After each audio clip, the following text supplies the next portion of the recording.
आज हम डिस्कस करेंगे द नाइट्रोजन साइकिल के बारे में। साइकिल कहते हैं रिपीटेड इवेंट्स को, यानी जब कोई काम उसी तरतीब से बार बार हो रहा हो तो उसको साइकिल कहा जाता है।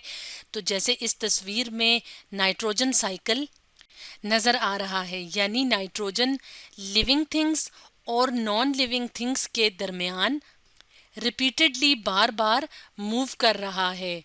तो नाइट्रोजन जो कि एक बहुत ख़ास मॉलिक्यूल है जिसको बायो मॉलिक्यूल कहा जाता है, जो कि हमारी बॉडी यानी लिविंग थिंग्स की जो बॉडी होती है उसके बहुत ख़ास अज्जा बनाता है, जैसे कि प्रोटीन्स, जैसे कि न्यूक्लिक एसिड क्या है, डीएनए, आरएनए, इस तरह के मॉलिक्यूल्स बनाता है। तो नाइट्रोजन इस तरह के मॉलिक्यूल्स का बहुत इम्पॉर्टेंट एलिमेंट होता है।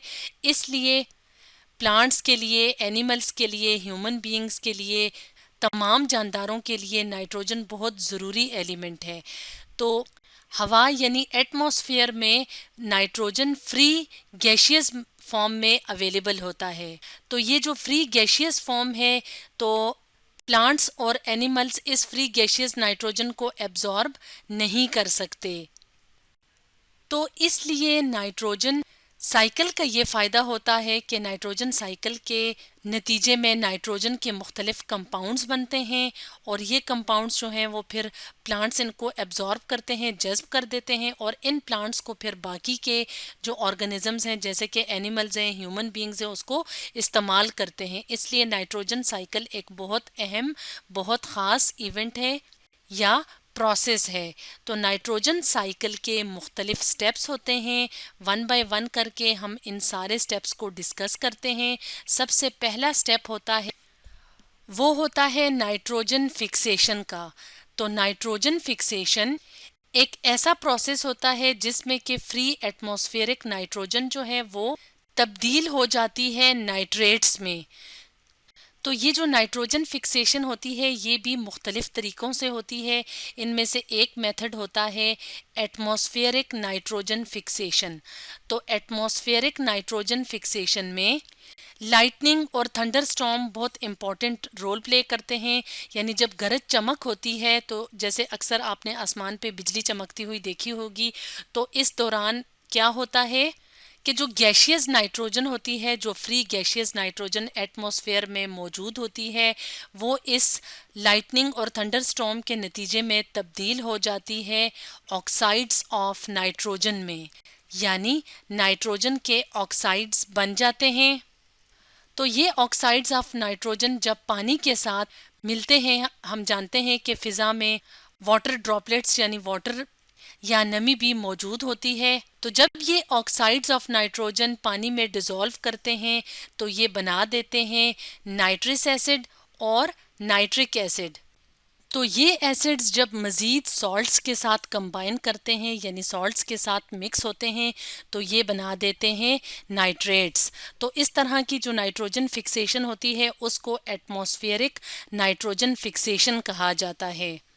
इसके अलावा बायोलॉजिकल नाइट्रोजन फिक्सेशन भी होती है, और जो बायोलॉजिकल नाइट्रोजन फिक्सेशन होती है वो होती है नाइट्रोजन फिक्सिंग बैक्टीरिया की मदद से।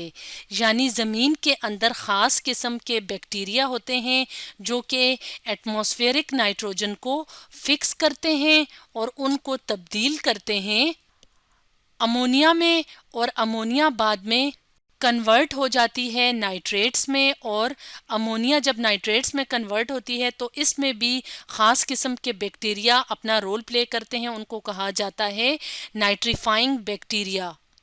तो ये जो प्रोसेस होता है, ये जो स्टेप होता है, इसको कहा जाता है नाइट्रोजन फिक्सेशन। अब नेक्स्ट स्टेप को कहा जाता है, या नेक्स्ट स्टेप होता है एसिमिलेशन का स्टेप। इस स्टेप में क्या होता है कि जो नाइट्रेट्स बन जाते हैं नाइट्रोजन फिक्सेशन के नतीजे में, अब वो एब्जॉर्ब होते हैं, यानी प्लांट्स उन नाइट्रेट्स को एब्जॉर्ब करते हैं, और इन नाइट्रेट्स को एब्जॉर्ब करके प्लांट्स बनाते हैं प्रोटीन्स। तो ये जो प्रोटीन्स होते हैं ये प्लांट्स की बॉडी का ख़ास हिस्सा होते हैं। इसके अलावा यहाँ पे एक और बात का जानना ज़रूरी है, वो ये है कि जब प्लांट्स की, एनिमल्स की या लिविंग ऑर्गेनिजम्स की जब डेथ हो जाती है तो वो जब सॉइल का पार्ट बन जाते हैं, जब ज़मीन में या मिट्टी में शामिल होते हैं तो मिट्टी में ख़ास किस्म के बैक्टीरिया होते हैं जिनको डिकम्पोजर्स कहा जाता है।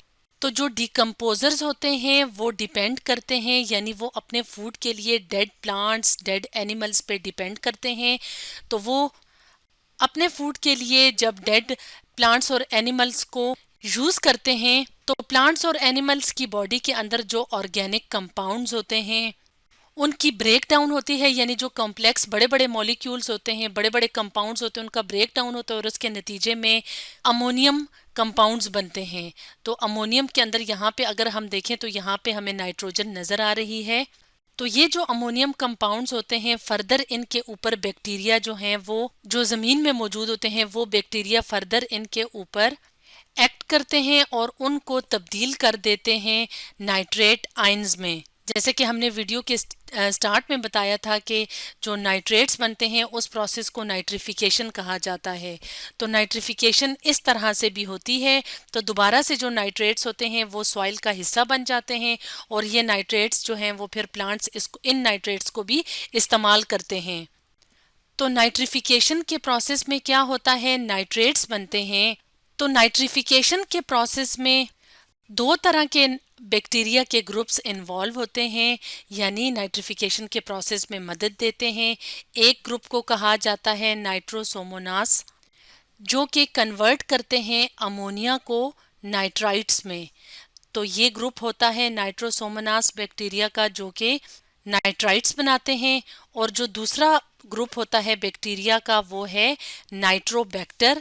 तो नाइट्रोबैक्टर क्या करते हैं, नाइट्रोबैक्टर नाइट्राइट्स को तब्दील करते हैं नाइट्रेट्स में। तो ये स्टेप होता है नाइट्रिफिकेशन का स्टेप। अब जो नेक्स्ट स्टेप होता है वो होता है डीनाइट्रिफिकेशन का स्टेप। तो डीनाइट्रिफिकेशन में क्या होता है कि जो नाइट्रेट्स और नाइट्राइट्स बने होते हैं वो फ्री एटमॉस्फेरिक नाइट्रोजन में तब्दील होते हैं और इसके लिए सॉइल में मौजूद ख़ास किस्म के बैक्टीरिया होते हैं जिनको डीनाइट्रिफिकेशन बैक्टीरिया कहा जाता है। वो इन नाइट्रेट्स और नाइट्राइट्स को कन्वर्ट करते हैं यानी तब्दील करते हैं फ्री एटमॉस्फेरिक नाइट्रोजन में, और ये नाइट्रोजन फिर एटमॉस्फेयर यानी फिज़ा में शामिल हो जाती है। तो इस तरह से नाइट्रोजन लिविंग थिंग्स और नॉन लिविंग थिंग्स में मूव करती है एक ख़ास किस्म के रूट पे, एक ख़ास किस्म के ऑर्डर से, यानी एक ख़ास किस्म की तरतीब से मूव करती है। और जो लिविंग ऑर्गेनिजम्स होते हैं यानी प्लांट्स, एनिमल्स, तो वो फिर इस नाइट्रोजन को यूटिलाइज कर सकते हैं, इस्तेमाल कर सकते हैं। तो आज हमने डिस्कस किया द नाइट्रोजन साइकिल के बारे में।